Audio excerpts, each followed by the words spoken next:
Salve, salve, galera! Mais um vídeo aqui no canal Terra Rubro-Negra. Deixa o seu like e se inscreva. Pessoal, o Mengão decepcionou mais uma vez, praticamente fora aí da disputa pelo título. Agora o que nos resta é torcer por uma vaga direta na Libertadores nesse Campeonato Brasileiro. Vamos acompanhar agora, galera, um react do programa Linha de Passe da ESPN Brasil, falando tudo sobre essa partida, falando ali nas mexidas do técnico Tite, ele que tá no início de trabalho, tá avaliando ali os atletas para o ano de 2024. O Flamengo precisa de muitas mudanças se quiser voltar ao caminho dos títulos. Link na descrição para o canal da ESPN Brasil no YouTube como créditos. Vamos acompanhar o vídeo. A derrota do Flamengo, a primeira derrota de Tite no comando e uma derrota de virada. Tudo parecia indicar a conversa do Flamengo sólido. O Flamengo fez 1-0, não corria muitos riscos, até a reta final, podemos dizer assim, né? A parte final do jogo, de repente virou essa maluquice, Grêmio 1-1, 2-1, 3-1, o Flamengo ainda diminuiu com o Luiz Araújo, mas deu tricolor gaúcho lá na arena, Pedro Ivo. Tudo bem, Paulo? Um abraço a você, Calçade, Jean, Pino, fã de esporte com a gente. Uma derrota do Tite no seu terceiro jogo após 2 vitórias, ela não pode soar como um absurdo, ainda que uma virada, minutos finais, você sofrer 3 gols de um Grêmio que tinha dificuldade nos últimos jogos, porque você está falando de um início de trabalho. O Tite ainda está entendendo o que é o Flamengo, que é esse Flamengo, ainda está entendendo as trocas que ele faz, quando ele mexe muito em peças, mexe em Gerson, mexe em Everton, quando ele saca Pulgar, que é um eixo muito importante, é o pilar desse time. O Flamengo ele não era brilhante nos últimos jogos, mas ele vinha dosando, ele vinha sabendo jogar os últimos jogos, sabendo o momento de acelerar, sabendo o momento de controlar, sabendo se defender. Hoje ele não era brilhante, ele tinha um resultado positivo. E onde o Tite vai muito bem nas últimas partidas, que é entender o que o jogo pedia, a mexida de peças e principalmente mexer as peças que estão em campo, ele não foi tão feliz hoje. Acho que a gente pode debater a saída do Pulgar, a gente vai ter que ouvi-lo para entender se foi alguma questão também física. O Bruno ele é preterido, até onde eu entendi, por uma questão de física, não só técnica ou de opção tática no início do jogo, entra no segundo tempo. E quando o Bruno entra, o cenário do jogo ali pelaquela faixa de campo, para mim, não era, em tese, o mais favorável do Bruno. O Bruno não exatamente é um cara que cria espaço, ele é um cara que ataca espaço. Então, as tais mexidas de peças e dentro do que o time tinha em campo do Tite, que foram felizes nas últimas 2 partidas, um Flamengo que não era brilhante, que entregaram a vitória, hoje não foram tão felizes. Perdeu porque o Tite inventou, o professor Pardal, mexeu mal. Não, mas talvez a mudança do que era o Flamengo do primeiro tempo, tentando controlar sem ser brilhante para o segundo, pode explicar. Mas eu repito, Paulo, é natural. É aquela brincadeira até do Calçade, né? Tem certos times que todo mês é janeiro. Você está começando. É um terceiro jogo, o Tite está entendendo onde ele vai testar. Quando ele pinga o Gerson para cá, pinga o Gerson para o outro lado, começa o Gerson pelo meio. Se ele pode tirar o Pulgar e trazer o Everton por ali, ele vai entendendo, vai tateando. Acontece. O Grêmio não vinha bem, mas não é um elenco também dos piores do campeonato, longe disso. Então é compreensível o tropeço do Flamengo. Fica um gosto amargo pela expectativa de Tite, sequência de vitórias, vai beliscar o Botafogo com um jogo a menos. Não vai ser exatamente uma sequência só de vitórias. Vai ter oscilação, é início de trabalho, embora a gente esqueça. Paulo Calçade, tudo bem? Olá, Andrade, olá, fã de esportes, companheiros. Uma rodada daquelas, você está falando, essa rodada foi muito legal. Dirá o torcedor São Paulino. Legal para quem? O torcedor do Flamengo também. Mas assim, para quem está observando a distância, ela foi muito interessante. Porque a gente estava falando, por exemplo, um personagem desta rodada que não está na mesa aqui hoje, mas ele entra indiretamente. O Botafogo. O Botafogo foi para terça-feira ontem, queria jogar porque não queria possibilitar aos adversários um avanço na tabela e ele com um jogo a menos, tendo uma distância mais curta. E o que acontece na tabela? O Flamengo perde, o Bragantino perde em casa. Então, aquele temor do Botafogo da aproximação não aconteceu. E hoje aquele jogo a menos pode ser até uma vantagem, vai ter um jogo a mais. A diferença é a mesma. O Palmeiras se aproximou, mas tem 50 pontos também. Acho que a forma como entra em campo no final de semana também. Exato. Sem esse bafo no cangote. O que é na terça-feira não serve para quarta. Né? Nesse futebol onde todo mês é janeiro. E a gente teve realmente uma rodada muito legal. O Palmeiras que voltou a jogar, a ter intensidade, ter velocidade, movimento como nos bons tempos do time do Abel e aplicou em cima do São Paulo. O Flamengo, que diante do Grêmio parecia mais um daqueles jogos do Tite no início do trabalho. Tá bom, o adversário te traz problemas, não foi assim o jogo todo, mas no jogo do Vasco, o Vasco em vários momentos foi muito bem, suportou o Flamengo. Atacou o Flamengo? Quem acreditar que foi injustiça no placar com o Vasco não está errado, mas o Flamengo saiu vitorioso. Hoje, nesta sequência, o Grêmio não permitiu esse tipo de coisa. O Grêmio vence o Flamengo e vence bem, porque é uma virada, né? Contra um time que o Grêmio se preparou para Você vai ficar mais com a bola aí e eu vou ver aqui o que acontece. O que você encontra no Flamengo é a manutenção de uma estrutura. O time tem uma estrutura hoje. Não é mais aquele time do São Paulo que a cada rodada era um negócio diferente. Você tem o Gerson, é o jogador do lado direito, salva quando tem uma substituição, ele pode mudar, mas o Gerson joga na direita. Quando não é o Bruno Henrique, foi o Cebolinha no jogo de hoje. O Pedro é o centroavante, a Arrascaeta joga no centro, Thiago e Pulgar. O Tite tenta dar o quê?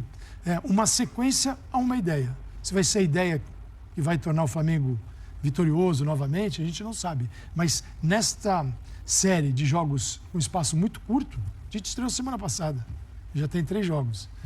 O Flamengo tem uma ideia, não deu certo, não funcionou. E a gente pode discutir aqui os aspectos dessa grande vitória do Grêmio. Porque tem a derrota do Flamengo e tem a grande vitória do Grêmio, que começa a se livrar um pouco daquelas pancadas, ou melhor, da pancada do clássico, né? O Inter e Grêmio, aquilo mexeu muito com as estruturas. Eu acho que hoje teve uma boa resposta. O que vinha acontecendo algumas vezes com o Grêmio, Vitor, o time, dentro das partidas, quando pintava o revés, se abatia demais. E hoje, o Grêmio, mesmo perdendo para o Flamengo, e o Flamengo parecendo ter o jogo controlado, ele não desiste em momento nenhum. Ele não se abate. Ele continua competindo, mesmo claramente tendo menos time que o Flamengo. Sem dúvida. E foi recompensado hoje. Concordo contigo. Boa noite a você, ao Pedro, ao Jean, ao professor Calçade, aos fãs do esporte. Esse é um jogo de um time que ele é muito melhor com a bola do que sem, é o Grêmio. Eu não acho que o Grêmio tem um grande time quando a gente fala dos jogadores, né? Acho que é uma equipe ali que fazia uma campanha quando estava em segundo lugar, terceiro lugar, para mim melhor do que eu imaginava que seria no início da temporada. E também o Grêmio não é ruim como vinha sendo, quando eu falo dos resultados nas últimas partidas. Né? Eu acho que estava muito extremos e isso faz parte do torneio de pontos corridos. Porque quando você tem um time de nível muito alto, ele consegue manter esse time de nível muito alto, as oscilações são menores. Quando você tem um time muito bem preparado, coletivamente, mentalmente muito forte, as oscilações são menores. Quando você tem uma equipe que, mesmo sendo uma equipe boa, ela não consegue manter a regularidade, a gente vai ter essas pequenas fases boas e ruins, como o Grêmio teve, e o Grêmio com uma colocação interessante no campeonato para aquilo que a gente imaginava no início da competição. Eu só acho que, enquanto o Flamengo vencia por 1-0, depois de ter feito o gol, porque o começo do Flamengo não é lá aquelas coisas, eu concordo contigo, o jogo estava controlado. Não estava totalmente seguro, Isso. mas estava controlado. Até porque o Grêmio é um time que dá espaço. E essa é a grande vulnerabilidade do Grêmio, que o Flamengo não soube aproveitar. Isso. E quando tiver mais bem treinado, vai saber aproveitar. Quando o Grêmio consegue o empate, o Flamengo sai do eixo. O Flamengo começa a dar muito espaço. Começa a buscar o gol de uma maneira que parecia muito mais... Parece que ele sai da cartilha, né? Não era mais o time do Tite. O que tem... O pouco que esse time tem de time do Tite, de ideia do time do Tite, isso desanda quando o Flamengo toma o gol. Porque o Flamengo volta com toda a sua memória anterior à chegada do técnico, que é do time que vai pra cima, de maneira um pouco desorganizada, que tem dificuldade de recomposição. E todos os problemas que o torcedor do Flamengo viu ao longo da temporada. Que correu, mas não conseguiu responder. Então, eu acho que essa é uma vitória muito grande do Grêmio nesse momento, pela forma como aconteceu. Se tivesse vencido por 1-0, os mesmos 3 pontos, a vitória não seria grande como foi, como a virada contra o Flamengo. E aí, o que eu gosto muito de falar, nessa grande peneira que tem sido esse final de temporada para os jogadores do Flamengo, eu acho que eles ficaram devendo, porque o que o Tite tem feito é um esquema, dentro do que o futebol de hoje permite, dos mais simples de ser executado, com funções que não exigem tanta leitura de jogo assim dos atletas para que as coisas não saiam do prumo. E hoje, principalmente depois das trocas, elas saíram. Eu acho que o Tite está observando, está tomando suas decisões, está entendendo o que vai acontecer. E os jogadores precisavam responder um pouco melhor em campo. Eu não coloco nada na conta do técnico resultado. Geode, tudo bem? Boa noite. Tudo bom, Paulo? Boa noite a você, boa noite a todos. Pois é, bom, primeiro é uma vitória gigante do Grêmio, né? E eu digo que é uma vitória gigante porque o Grêmio consegue essa vitória muito mais na insistência, no desejo, na crença de que era possível buscar um resultado do que num volume de criadas, né? De jogadas. Quer dizer, o Grêmio, que já foi nesse Campeonato Brasileiro um time de muita criação, embora sempre frágil defensivamente, tem tido e vinha tendo muita dificuldade para criar, né? Por isso, o resultado é absolutamente surpreendente. Quem estava vendo o jogo até os 30 minutos do segundo tempo fala, não existe a menor chance. Não existe. É muito difícil o Grêmio empatar, não existe a menor chance do Grêmio virar. Muito bem, o Grêmio não só virou, como ainda fez 3-1 e depois sofreu o segundo gol. Então, foi um time que acreditou e que buscou e que tentou, mas é claro que o Flamengo não pode, né, com a qualidade dos jogadores que tem, jogar desse jeito. Quer dizer, se conformar com um resultado por 1-0, tendo os jogadores que tem e jogar daquela maneira, permitindo ao Grêmio se aproximar da área, porque era tudo que o Flamengo permitia. Não é que o Grêmio tivesse criado muito, que o Grêmio tivesse gerado um caminhão de chances, mas o Flamengo estava deixando o Grêmio se aproximar. Aí eu acho, para falar das substituições, eu não discuto as substituições do Tite. A única que dá para discutir, aí eu tô com o Pedro, é a saída do Pulgar, e vamos ver se foi uma questão física. Cartão é uma boa... Levou cedo, né? Porque assim, a saída do Pulgar, para quem tá jogando ou está disposto a jogar daquela maneira, é mais discutível. Até porque, até mesmo o cartão aí é discutível, porque se você vai jogar já com as linhas mais baixas, se você não vai marcar alto, se você vai permitir... Já muda, porque a sacada dele, desculpa, já, é sempre ter os dois caras posicionados. O Pulgar e o Thiago no primeiro jogo, o Pulgar e o Thiago no segundo jogo, era o que tentava ali. Aí caiu o Gerson. O Gerson girou nas 3 posições da frente, mas não nessa. Tanto, foi se você for ver o mapa de movimentação do Gerson, é isso. Ele jogou em todas hoje, né? Em todo lado do meio campo. Mas assim, o que eu acho que dá para discutir é a saída do Pulgar para a entrada do Everton Ribeiro. Podemos até discutir quem poderia ter entrado ou não. De resto, as outras 2 mudanças que acontecem pouco antes dos gols do Grêmio, qualquer técnico em sã consciência que tenha o Bruno Henrique e o Gabigol no banco de reservas, com 15 minutos de jogo para ser disputado, tendo esses caras a capacidade que tem, a habilidade que tem, até mesmo aproveitando-se do espaço que o Grêmio estava deixando, porque era um Grêmio que estava tentando buscar o resultado, qualquer técnico no planeta teria colocado tanto o Bruno Henrique como o Gabigol. Então, acho que essas substituições que ocorreram imediatamente antes aos gols do Grêmio, acho que não dá para discutir. O que você pode discutir ok, a saída do Pulgar, e mais do que isso, a postura do Flamengo, que poderia, inclusive, pelo que estava o jogo e pelos jogadores que tem, ter tentado resolver a parada com o segundo gol. E a gente entende a decepção do torcedor rubro-negro, porque era o jogo para você assumir a vice-liderança com a derrota do Bragantino, para você botar uma pressão no Botafogo que não jogou e que está incomodado com o fato de não ter jogado.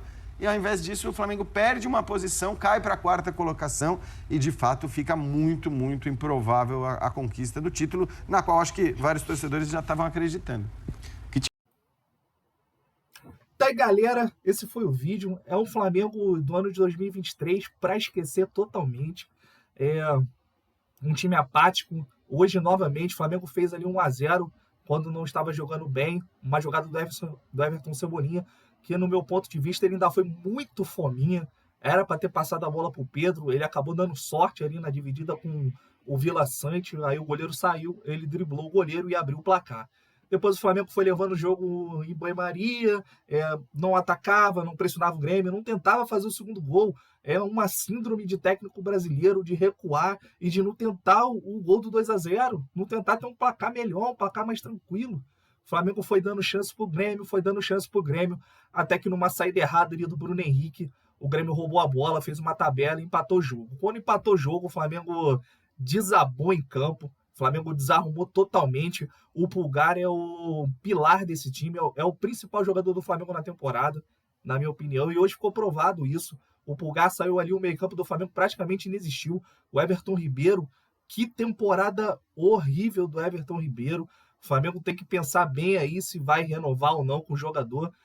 O Tite está avaliando. Eu não vejo o Everton Ribeiro com essa capacidade de outros anos. Um jogador muito lento para tomar decisão, muito lento, muito lento.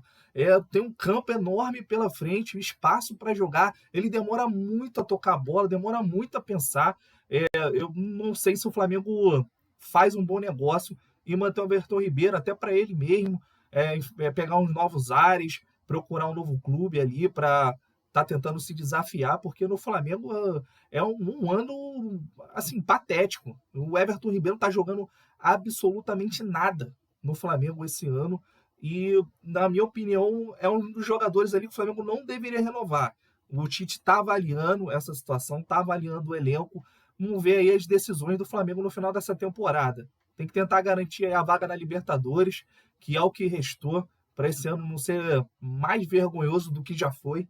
O Flamengo aí que vai terminar o ano de 2023 disputando todas as competições possíveis e não vai conseguir nenhum título. É algo impressionante. O O Flamengo enfrentou aí times como o Independente Del Valle, em final de competição sul-americana, jogou o Campeonato Carioca e outras competições, e vai sair zerado nesse ano.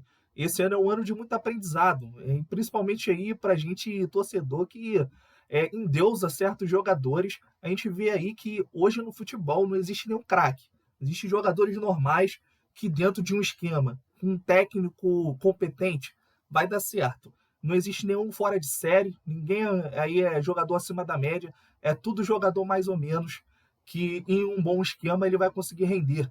E o Flamengo provou isso nesse ano de 2023. Deixa o like, galera, e se inscreva no canal. Saudações rubro-negras.